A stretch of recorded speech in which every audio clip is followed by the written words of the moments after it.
こんにちは。アニメ紳士です。今回は魔法少女に憧れて第12話への視聴者の反応をご紹介します。この動画を見るといろいろな感想や解釈を知ることができて、アニメ視聴の楽しみが増えると思います。動画の前半では放送中や放送直後の反応、後半では放送後の感想や考察をお届けします。ぜひ最後までお楽しみください。このアニメ天才か。スカートの中で何やってんだこいつら。頭おかしいだろこの作者。ひでえバカアニメ。こんな巨大な乳首はバルキリードライブマーメイド以来だわ。笑いすぎて息できねえ。そんなところ掴まなくてもお前ら空飛べるだろう。こいつら人の体で喧嘩してる。これが特撮バトルのあるべき姿なのか。股間に線描きすぎたら怒られるぞ。しかし頭おかしいアニメだな。今週性癖に刺さったわ。いい話風に終わるな。なんか今回最終回でもいいような締めだ。なんか綺麗な終わり方したけど途中ひどかったからね。終わりよければ全ていいし。今週は文句なしの大勝利だったな。今日はマニアックなプレイだった。いい話みたいになってるけど攻めたな今回。失速するどころか上げてくるとは。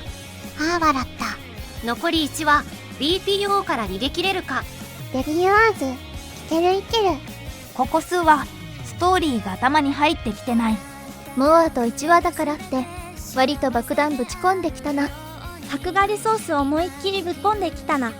地上波で問題起こしても逃げ切れるし、実は一番ヤバい回だった。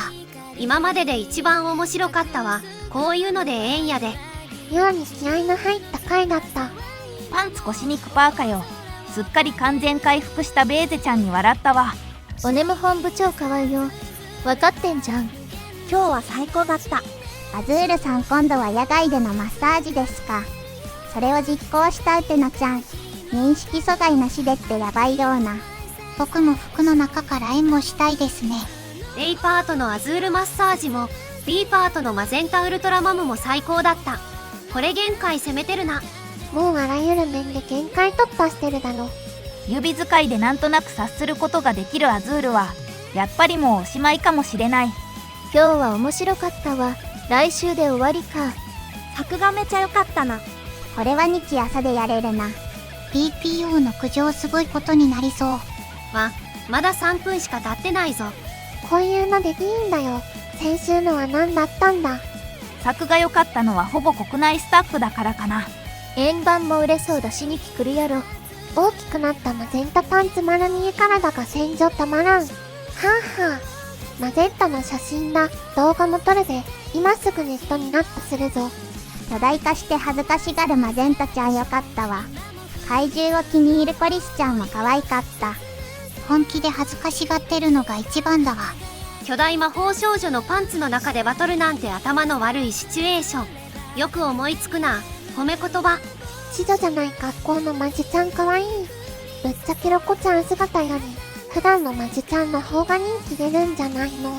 水着会に行ってたから次回水着会かな。ヒーローってあんまりエロい目にやってないよね。今日は作画も良かったし最高だった。2期ねえかな。絵コンテ演出作還元が森葵で、まんまさんは8話のスタッフだったもんな12話。2期やるなら大滝友香と森葵のダブル総作画監督でやってほしいな。完全にやり逃げ体制で円盤いくら売れても2期はないなこりゃ。 OVA で続けてくれ。12話の満足度がすごいな。ストーリーは面白い。作画はハイクオリティ。もちろんエロも大サービス。これぐらいの話が一番いいバランスの気がする。ぶっちゃけもうすでにラスボス戦はやってるようなもんだから、残りにはこういうゆるい話でも何も問題がない。この流れで徹底してコリスさんの純真は守り続けてるのほんとすげえよ。ウテナちゃんは平常運転に戻れて、コリスちゃんも可愛くて、で平和な回だったなって一瞬思ったけど、全然そんなことないな。最終回が近づくと反則の必要のなくなったプリキュアはバトルに吹っ切れ場合が多いが、マホアコはさらにエロに吹っ切れるの実に正しい姿よな。私たちも服の中から援護よ。天才にしか書けないセリフ回しだよ。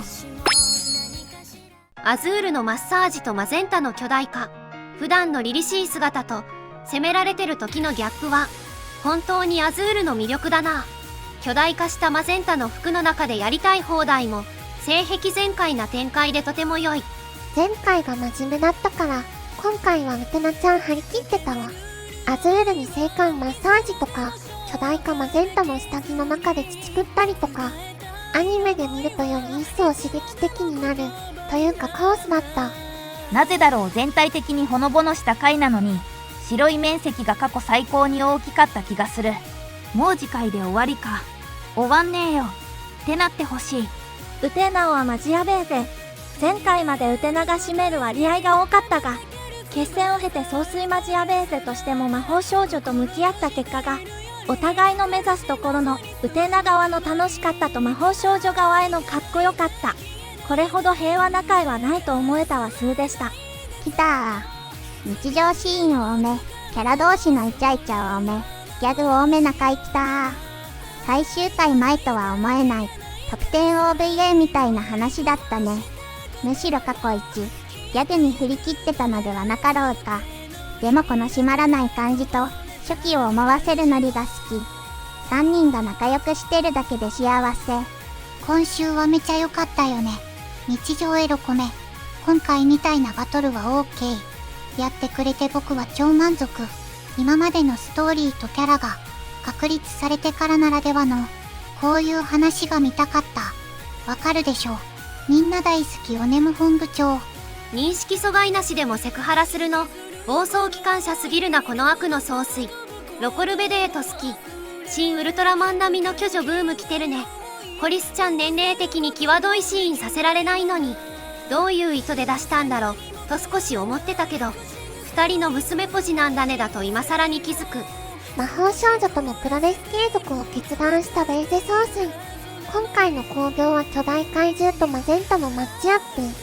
リングサイドからの乱入者たちがパンツに挟まって争ってる絵面はもう頭が悪すぎて笑った。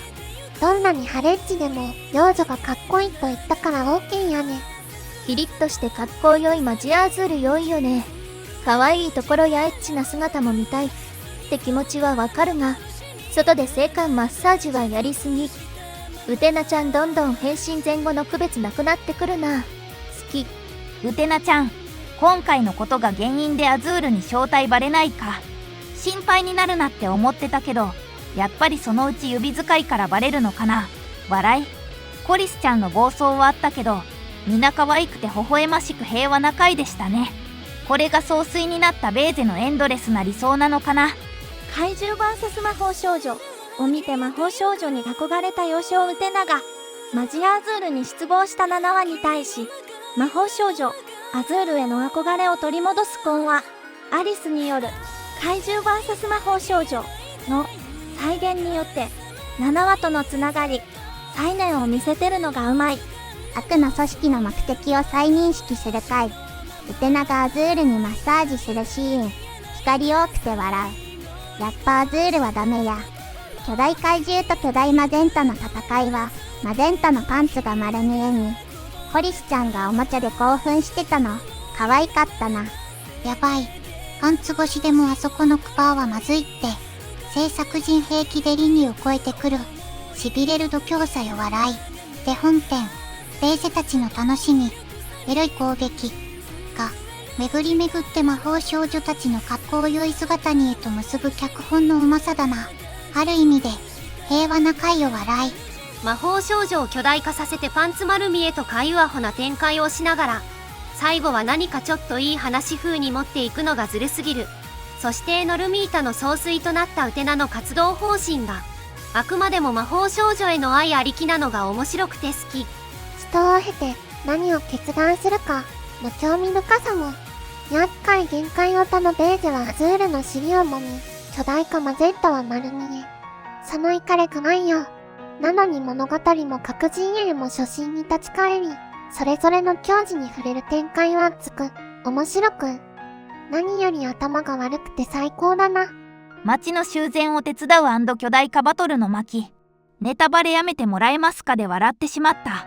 素の状態でアズールをマッサージしたり、巨大マゼンタのチブでくんずほぐれつしたりと、変化球なエロも面白い。